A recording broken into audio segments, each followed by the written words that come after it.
Yo, what's going on, people? I'm going to give you a full cost breakdown on how much it's going to cost you if you want to live like a king in Thailand. I'm talking eating what you want, never cooking a single meal, transport, accommodation. I'm breaking it all down in this video. Let's get straight into it. So this is what we're going to cover.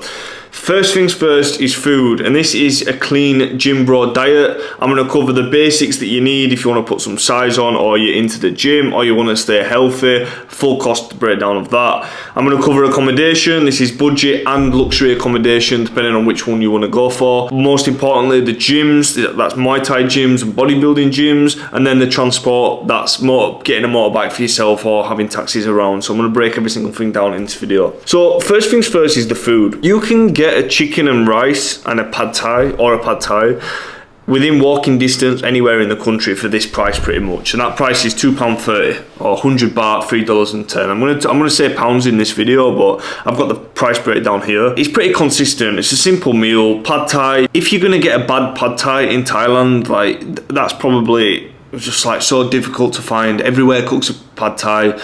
Decent macros. They do cook it in some bullshit oils, but you know, you can get a chicken and rice anywhere. I get extra chicken, you're going to be paying about 60 baht more, which is like £1.10. So you have to get extra chicken. You can always get a couple eggs, extra chicken, get the protein higher. You're going to be paying about £3. So not a lot of money at all. You can eat that multiple times a day. What more do you want, boys? Chicken and rice, what more do you want?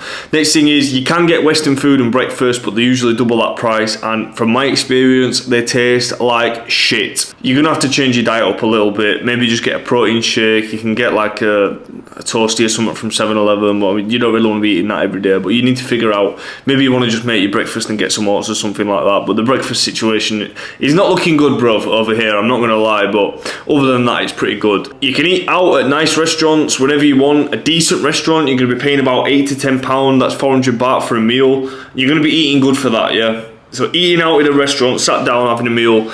Now in Thailand, things go as expensive or as cheap as you want to make them. So I went to a steak restaurant the other night. I was paying 50 quid for steak still, but this were like the top steak you could possibly get. The next thing is, if you want alcohol, you can get a bottle of Chang, a can of Chang, beer, or any other beer for that matter. 100 baht, £2.30, that's what you're going to be paying.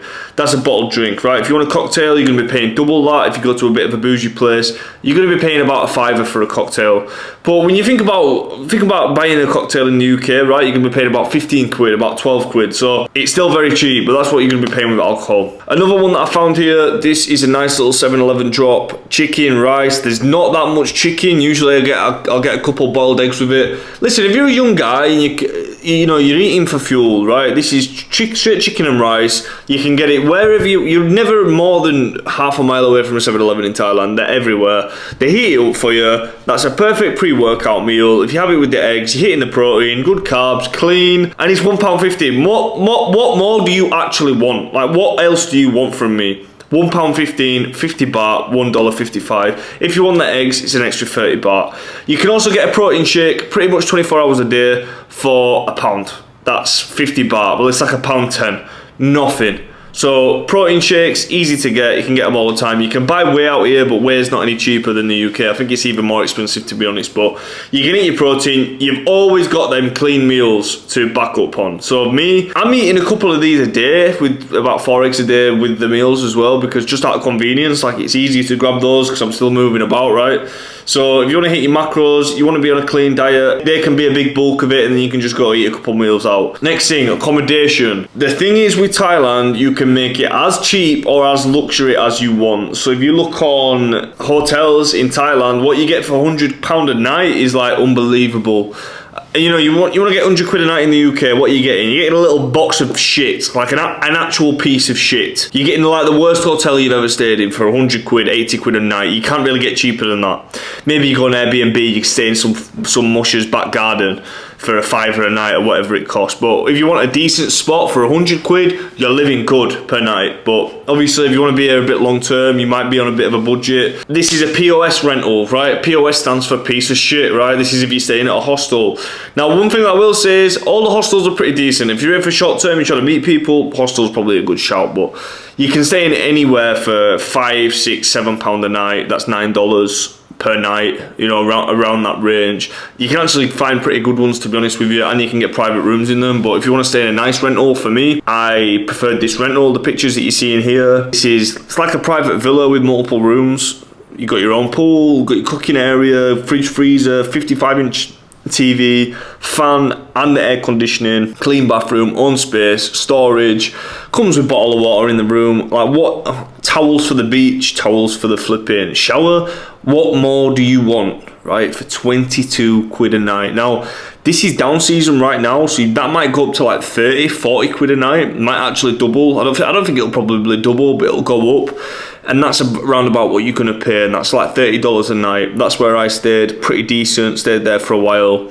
Now, if you want to do a long-term rental, and that's 1 month to 12 months, usually they start at like 3 months for the long-term rentals. If you want to go budget, but like a livable budget, like actually decent that you can do 250 quid a month or 11k baht, and that's $340. What I will say is, in the south, the prices are more expensive than the north. I'm in Chiang Mai right now. It's a lot cheaper up here. Basically, where it's more touristy, it's going to be more expensive, right? So if you're on the islands, it's a little bit more expensive. However, if you want to find cheap and you put some time into looking for it, you will find it.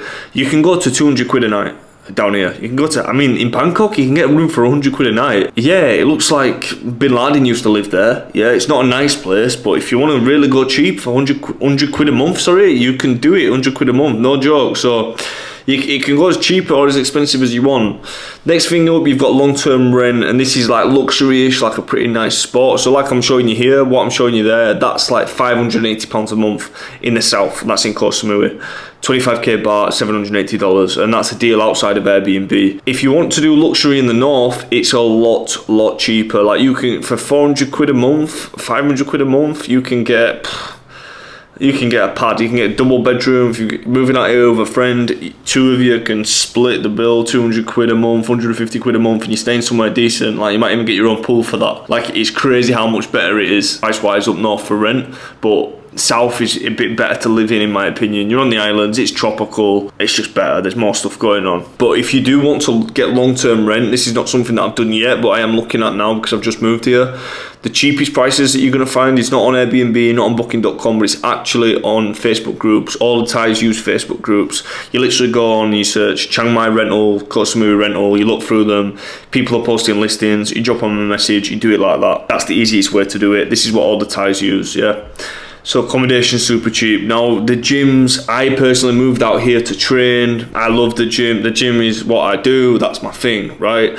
These are some of the best gyms you'll ever train at. And the reason why I say that is because you're training with your shirt off in the tropical island. You've got the pump, you get the tan, and it's just better. It is just better. And the Muay Thai gyms, if you do Muay Thai in Thailand, it's the clue's in the flipping name, yeah? Muay Thai, Thailand, that's where the best gyms are in the world. For bodybuilding gyms, I still lift, right? You're going to get bodybuilding gyms all over, and they're around 35 quid, $40 a month, right? Which is probably normal price, but pretty cheap for what you get. Like the very high quality gyms, it's not full of fat idiots like you find in UK gyms, or like proper roidheads. It's just like normal people, girls your age. It's decent, yeah, it's decent, and it's pretty cheap. Now the day passes, that's where I saw a bit of a difference. Up north, you're paying 3 to 4 quid a day. Down south, you're paying $8 to $10 a day. And in Bangkok, I even found a gym where I was paying like 20 baht a day, which is like, what, 10p, 20p or something like that. Not a lot of money, basically, not a lot of money at all. And that were a day session. It were out in the middle of nowhere. I'll put a video on here actually. It were like in this park that had monitor lizards, and it started raining, and I trained in there. It was pretty sick, to be honest, bit Bruce Wayne style, but you wouldn't train there full time. But you can find these little gyms, you can find the most oldest whatever, and it's pretty decent still. Now when it comes to Muay Thai gyms are some of the best that you're going to find. You're going to find Westerner gyms, and you're going to find gyms where the Thais train at. Where the Thais train at, they're usually old gyms, they're less, you're not going to find the ice baths there as much, and I've not been to that many Thai gyms, but I've been to a few.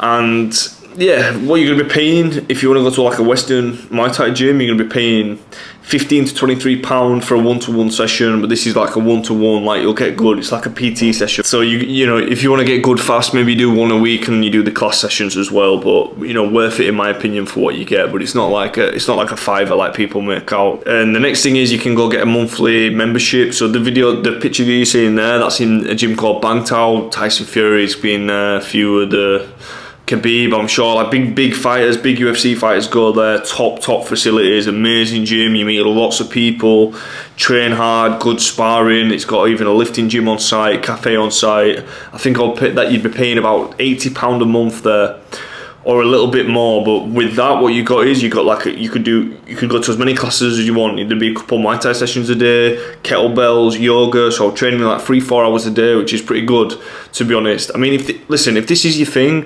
don't come over here thinking like, oh well, I pay 30 quid a month for JD Gym. This should be 30 quid a month. Well, no, because you're getting much better. You're getting the best of the best here. The best of the best facilities.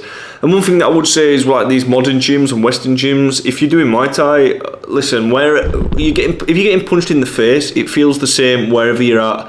No matter how many ice baths and fancy cafes and top equipment are there, if someone comes and punches you in the face with a glove on, it feels the same wherever you are. So do what you want with that information. What you're going to find in the model gyms, macro-friendly food options on site, right? You finish training, you're getting good meals there and then. I cannot tell you how good and satisfying that is. So much easier to eat better, and it's just better. Like, you can eat on site clean food. Where in England can you eat clean food? Nowhere. It's just Nando's and McDonald's everywhere. That's it. So you can have a sit-down meal. It's fast. It's good macros. It's cheap. What more do you actually want? You can even get a fresh coconut. You're drinking out of a coconut. What more do you actually want me to do? Next thing, transport. Easy to get transport anywhere. Taxis or motorbikes. You can get it on Grab or Bolt. You can get a Bolt. You can jump on the back of someone's bike. That's a motorbike taxi. That's going to cost you about £1, $1.50 to go about 2 miles. If you're staying in the main touristy bit to zip around, go to the shops, whatever, you're only going to be going 1 to 2 miles, right? So you're going to be paying £1, £1.50. Maybe you spend a £5 a day, you've been everywhere, right? A car's going to be about double. But if you're in a city like Bangkok, it's super busy, you can't get the cars because at certain times, because it gets that busy, right? You need to get on the back of the bikes. Now, on the back of the bikes, they're riding around with flip-flops on and no wing mirror, yeah? And if they crash, you're going to die. Yeah, you're going to die. You've got no helmet on. But it's £1 in it, so do whatever you want to do. I mean, for me, I'd rather get my own bike. That is why I've been on a moped. I'm going to get a proper bike soon when I decide where I'm staying. But a moped you're going to get for around $4.50 a day, $6 a day. You don't need any insurance. You don't need a license. You don't need fuck all. You can pretty much do what you want. Now, one thing that I will say is you can get stopped by police if you've got no helmet or insurance, which none of you will have, and no driving license. So what they're going to do, they're going to charge you 1,000 baht, which is about 23 quid, about $27. That's it. And you only get that in the touristy areas. I've not got one while I've been here. I got one last time I were in Phuket, and that's it. So what you're going to be spending overall, if you want to live normally, 1,100 quid to $1,500 a month. I spent the first month of me being here doing whatever I wanted, didn't count anything, stayed where I wanted pretty much. Like, I didn't go crazy and I didn't shop at loads of places, but I spent about £2.5 grand in pounds. That's just living loose, doing what I want, travelling every 4 days, moving around, plane tickets, boat tickets, partying, whatever. So you can live loose for £2.5 grand a month. You can live normally for 1,100 quid a month. If you want to bring that down to like 750 a month, I mean, that's not my style, but you can do it. It's up to you. You want to watch the video that's coming up next? All the best.